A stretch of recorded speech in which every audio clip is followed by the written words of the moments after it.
है जाली माजी डालियों की बेरी,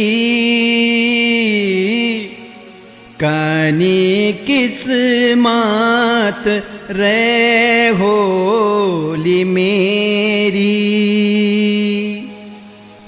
नमस्कार, आप देख रहे हैं न्यूज़ और मैं हूं आपके साथ दीक्षा गौतम। आज ई न्यूज़ के साथ खास बातचीत के लिए मौजूद हैं एक बेहतरीन सिंगर, एक्टर, डायरेक्टर और भी कई खूबियां हैं इनमें। आइए मिलवाते हैं आपको कविलाश नेगी जी से। नमस्कार दीक्षा जी। सर बहुत स्वागत है आपका। धन्यवाद। सबसे पहले तो सर आपको बहुत बधाई, आपकी शॉर्ट फिल्म बोल दिया उमा टोरंटो मल्टीकल्चरल फिल्म के फेस्टिवल के लिए जो है सिलेक्ट हुई है। सर आपको ये स्टोरी जो आपको बोल दिया उमा है, पहाड़ में कई सारी दिक्कतें हैं, लेकिन आपने यही टॉपिक क्यों चुना सर? ऐसा नहीं है कि कुछ हम लोगों ने बहुत सोच समझ के ये टॉपिक चुना है कि हमें पलायन के ऊपर फिल्म बनानी है, इस तरह के मुद्दे के पे बनानी है। ये हम लोगों ने ये कहानी सुनी थी, मतलब पढ़ी भी नहीं थी, सुनी थी। पिताजी ने के तरफ से हमें ये कहानी सुनने को मिली थी, किसी को सुनाई थी उन्होंने, और उन्होंने फिर ये कहानी मुझे सुनाई कि आपके पिताजी ने मुझे कभी ये कहानी सुनाई थी। तो मैंने सुनी, मुझे काफ़ी अच्छी लगी ये कहानी। मतलब मुझे इसके अंदर लगा कि इसके अंदर वो बात है कि हम लोग अगर इसको पर्दे पे उतारें तो हर किसी को ये कहानी पसंद आने वाली है, या हर कोई अपने आप को इस कहानी के अंदर कहीं ना कहीं अपनी माँ को, अपनी दादी को, अपने परिवार में किसी को इस कहानी के अंदर देखने वाला है। क्योंकि हमारे उत्तराखंड की जिस तरह की स्थितियाँ थी 90 के दशक में, आज भी है लेकिन आज वो बहुत कम है, लेकिन जो 90 के दशक में, 80 के दशक में जिस टाइम की हमारी ये फिल्म बनी है, उस समय ये समस्याएं थी कि लोग, कोई ना कोई परिवार से बाहर था जो कमाने के लिए निकला था, और वो भी समस्याओं में था वहाँ, और यहाँ उसका परिवार भी समस्याओं में था। तो इस तरह की कहानी थी, मुझे लगा कि लोग अच्छे से इस पर रिलेट कर सकते हैं, तो फिर उसी के लिए मतलब फिर हमें लगा कि हाँ, इसके ऊपर कुछ बनाना चाहिए। सर जैसे आपने कहा 80-90 दशक की कहानी है, तो आपको कितनी मुश्किल हुई इसको फिल्माने में सर? इसको फिल्माने में मुश्किलें तो बहुत हुई हैं, लेकिन ये जिस जगह फिल्म शूट हुई है, हमारे पहाड़ों में शूट हुई है, तो हम लोगों ने कोशिश करी है कि बहुत ज़्यादा हम गांव की तरफ ना दिखाएं, क्योंकि वो 80-90 वाले गांव आज की डेट में अगर आप कैमरे में उतारोगे तो वो वैसे आ नहीं पाएंगे। अब सीमेंटेड घर हैं, सब चीज़ें हैं, बहुत सारी फैसिलिटीज़ गाँव में भी आ गई हैं।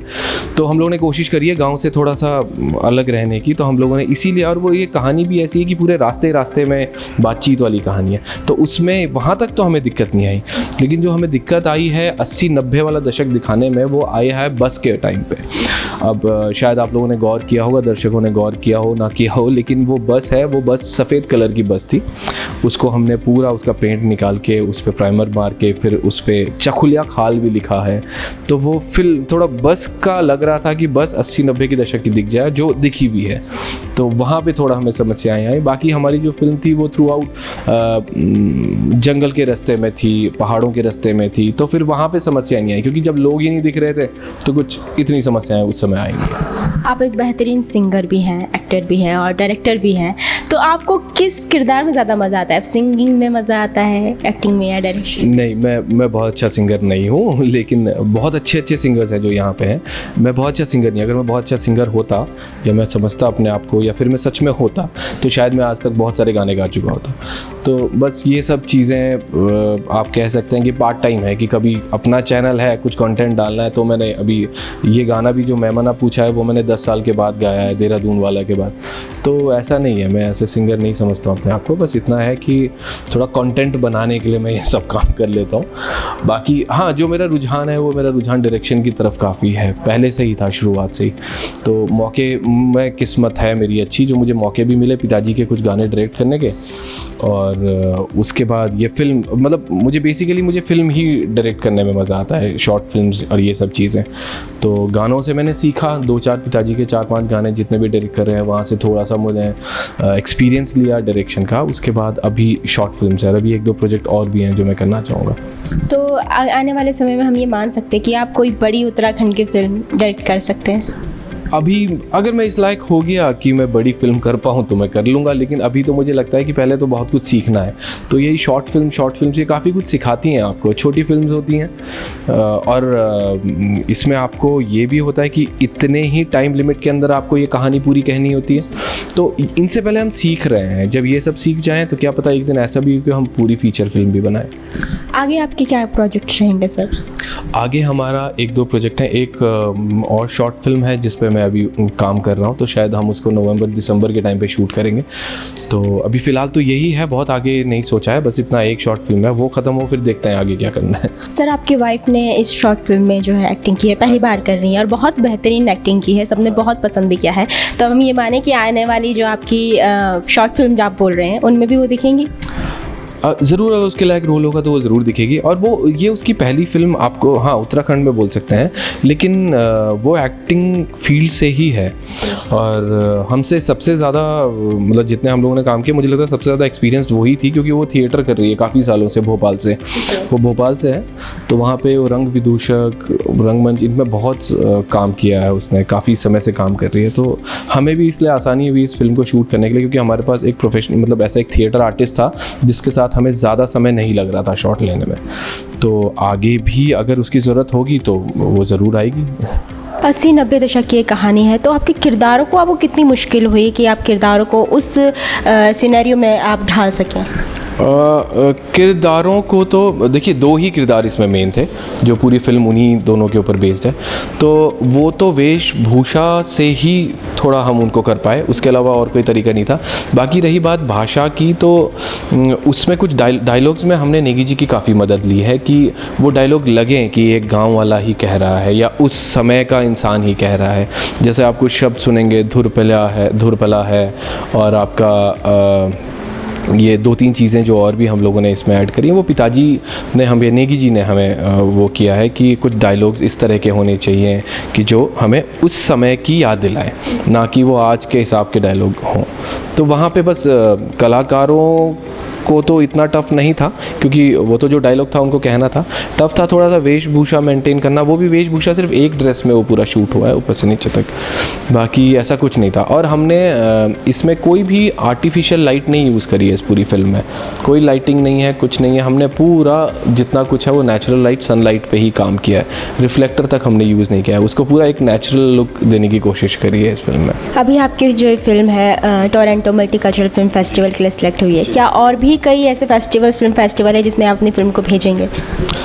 हाँ, ये अभी फ़िल्म हमारी 4th multicultural Toronto film festival में सेलेक्ट हुई है। तो एक्चुअली क्या है ना, बहुत सारे फिल्म फेस्टिवल रिलीज़्ड फिल्म्स को नहीं लेते हैं, और हम लोगों की मजबूरी थी कि काफ़ी टाइम से फिल्म अटकी हुई थी, तो हमें भी इसको पब्लिश करना था। तो मेन तो हमारी ऑडियंस जो है वो हमारी ये पहाड़ की ऑडियंस है, तो उनके लिए एक यूट्यूब ही एक माध्यम था कि हम अपनी कहानी उन तक पहुंचा सकें, तो हमें इसको रिलीज़ करना पड़ा। अब बहुत सारे फिल्म फेस्टिवल्स हैं, बड़े फिल्म फेस्टिवल्स भी हैं, वो रिलीज़ कहानियों को नहीं लेते हैं, उसके लिए आपको रुकना पड़ता है, पहले फेस्टिवल में भेजना पड़ता है, फिर उसके बाद रिलीज़ करनी पड़ती है। तो हमने 2-4 फिल्म फेस्टिवल्स में वहीं भेज पाए हैं जहाँ जो यूट्यूब रिलीज़ को ले लेते हैं एंट्रीज़। तो उनमें से एक ये मल्टीकल्चरल ये भी था। अभी हमने धर्मशाला में भी फिल्म भेजी है, बहुत सारी जगह फिल्म भेजी है। अब वहाँ का रिस्पॉन्स देखते हैं क्या आता है, कैसे आता है। लेकिन थोड़ा सा हमारा कम फेस्टिवल्स हो गए हैं हमारे लिए भेजने के लिए, क्योंकि रिलीज़ हो चुकी है फिल्म यूट्यूब पर। सर, उत्तराखंड में पहले देखा जाता था कि उत्तराखंड की संस्कृति को लेके या उत्तराखंड की बोली भाषा को लेके काफ़ी फिल्म्स बनाई जाती थी, लेकिन अब जो है काफ़ी वो दौर रुक सा गया है। तो आप एक युवा डायरेक्टर हैं, तो आप किस तरह से देखते हैं इस चीज़ को सर? क्या वजह है रुकने की, क्यों ब्रेक लगा है? वजह तो अब कोई ऐसा, तो मुझे कोई ऐसा नहीं लगता कि कोई स्पेसिफिक वजह होगी, लेकिन बहुत सारी वजहें हैं। उनमें से एक शायद मुझे लगता है कि ये भी है कि वो फिल्में उतना शायद कमा नहीं पाती होंगी कि अगली बार फिर प्रोड्यूसर हिम्मत करे वो फिल्में करने के लिए, क्योंकि अब हॉल वाला ऐसा होता है कि हॉल में खींचना थोड़ा टफ हो जाता है एक पहाड़ी फिल्म को, कि वो ऑडियंस को हॉल की तरफ खींच ले। तो शायद यही कारण होगा कि नहीं बन पाती हैं, क्योंकि वहाँ से कुछ उनका पैसा नहीं वापस आ पाता होगा, या उनको लगता होगा कि इसमें बहुत ज़्यादा प्रॉफिटेबल बिज़नेस नहीं है। और फिल्में अब तो बहुत सारे प्लेटफॉर्म्स आ गए हैं, जैसे यूट्यूब एक इतना अच्छा प्लेटफॉर्म है, आप डालना चाहते हैं आप उसमें डाल सकते हैं। लेकिन अब वही है, अगर कोई बहुत ज़्यादा कमाना चाहता है फिल्मों के थ्रू, तो फिर वो नहीं हाथ डालता है इन चीज़ों में। वो ज़्यादा कोशिश करता है कि यार मैं गाना बना लूँ, वो मिलियन हो जाएगा, वो मुझे इस फिल्म से ज़्यादा कमा के दे देगा, है ना। तो लोग इस तरह से शायद सोचते होंगे, इसीलिए फिल्में नहीं बन पाती हैं, क्योंकि शॉर्ट फिल्म में मेहनत, ये बहुत मेहनत का काम है। मैंने गाना भी डायरेक्ट करे हैं, मैंने वो भी किए हैं, पर मुझे पता है कि एक फ़िल्म बनाने में बहुत जान लगती है। वो फिल्म जिसमें डायलॉग्स हों, आपके कैरेक्टर्स हों, वरना तो अब डॉक्यूमेंट्री शूट करना, ये शूट करना, तो बहुत सारी चीज़ें हम देखते हैं जिसमें डॉक्यूमेंट्री टाइप शूट हुआ है, वो हुआ है, लेकिन कोई आप एक कैरेक्टर बनाना और उस कैरेक्टर वो जब डायलॉग्स बोले और उसको जीवित करे उस कैरेक्टर को, तो वो एक बहुत मुश्किल काम होता है, जो मैंने अभी रियलाइज़ किया फिल्म बनाते हुए। बहुत मुश्किल होती है, बहुत सोचना पड़ता है, बहुत तरीके से देखना पड़ता है कि ये जैसे हमारी इस फिल्म है, वो कमला भाभी लग पा रही है, नहीं लग पा रही है। कमला भाभी मतलब अगर होती तो ऐसा ही बोलती, यही करती, तो वो सब चीज़ें ध्यान रखनी पड़ती। म्यूज़िक वीडियो में इतना नहीं होता है, वो थोड़ा म्यूज़िक चलता रहता है और आप उसी के हिसाब से कभी कुछ स्टोरी डाल देते हैं या कुछ चीज़ें कर देते हैं, तो वो म्यूज़िक वीडियो से ज़्यादा टफ़ काम, बहुत ज़्यादा टफ़ काम मुझे लगता है कि ये फ़िल्म बनाना है। शायद इसीलिए भी हमारे लोग इस फिल्म में ज़्यादा इंटरेस्टेड ना लेते हुए ज़्यादा शायद म्यूज़िक वीडियोज़ और इनमें ज़्यादा इंटरेस्टेड है। क्या लगता है कि किस तरह से जो वो पुरानी उत्तराखंड में फिल्में बनती थी, किस तरह से वापस आ सकता है वो दौर से? वो दौर आदत डालनी पड़ेगी लोगों की। अब जिस तरीके से अभी आप देखें कि गाने लोग बहुत ज़्यादा सुनने लग गए हैं, बहुत मिलियंस। पहले तो कभी हमारा गाना कोई 10 मिलियन भी नहीं जाता था, लेकिन अब तो 10 मिलियंस बहुत आम बात हो गई। मिलियंस तो हो ही गया, अब 10 मिलियंस भी बहुत आम बात हो गई। तो वो इसलिए क्योंकि लोगों को आदत पड़ी है देखने की। इसी तरह फिल्में बनती रहेंगी तो लोगों को आदत पड़ती रहेगी। अब ऐसे नहीं कि 2 साल के बाद एक कोई हॉल में फ़िल्म आ रही है फिर लोग फिर से वो करें। अगर लगातार बनती रहेंगी तो ज़रूर लोगों का इंटरेस्ट जगेगा इसमें, उनको भी आदत पड़ेगी कि अपनी क्षेत्रीय फ़िल्म देखनी चाहिए और अच्छी फ़िल्म बने। तब ऐसा नहीं कि कुछ भी फ़िल्म बन जाए, तो फिर लोगों का भी विश्वास कुछ उठ सा जाता है। अच्छी फ़िल्म बने, मतलब अच्छी का मतलब देखो, अच्छी बुरा जो भी बनाता है उसके लिए तो वो अच्छी होती है, लेकिन फिर भी अच्छी का मतलब कि जिसमें यहाँ के कुछ मुद्दे हों।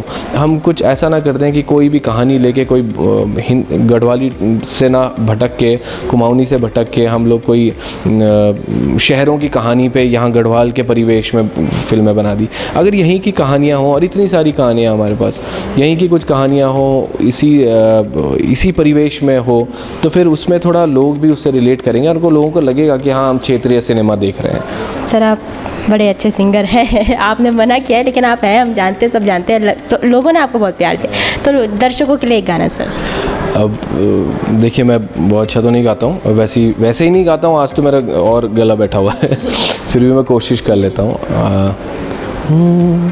मैं न पूछा वी कि छुयूं मारा शान, वी की जोनी क्या बताण, रूप रंग की खान, बांधवा जान बोल्या बने कि चली गए। मैं न पूछा। धन्यवाद सर। तो ये थे ई न्यूज़ के साथ खास बातचीत के लिए कविलाश नेगी जी, जिनकी शॉर्ट फिल्म बोल दिया Uma Toronto multicultural film festival के लिए सिलेक्ट हुई है, और उनको ई न्यूज़ की तरफ से बहुत बधाई। उत्तराखंड की तमाम खबरों के लिए देखते रहिए ई न्यूज़।